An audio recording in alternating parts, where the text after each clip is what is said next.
اجتماع الاهل. وين مجتمعين؟ بالمدينة بالمدرسة.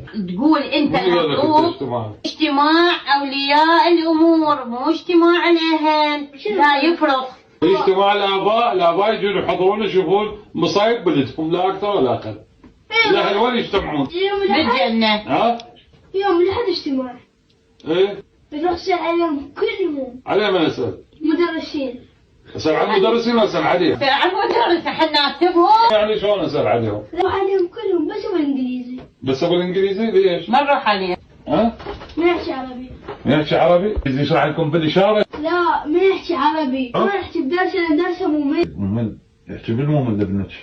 يعني ابو الانجليزي استاذ ممل ودرسه ممل. اوكي اروح اقول له استاذ انت ليش ممل؟ لا تروحي لي. انا اروح راح تشوفوني. انت تروح؟ لو احنا نروح. انت تروحون حسين علي وشو شلون بيض راسكم. صفه يعني كلها بالمقلوب.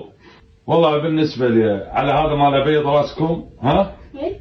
لا اروح ولا اوصل ولا هم اصلا يعزلون. ما عازمي. زين ولا لا؟ على ياس ما اروح. ما عازمي. ها؟ ما عازمي. ما عازمك لحد هم تقول انت اجتماع له. عازمي مو عازمي. هو عرس حتى يعزموني لو ما يعزمون له. الله يا الله بيض راسكم.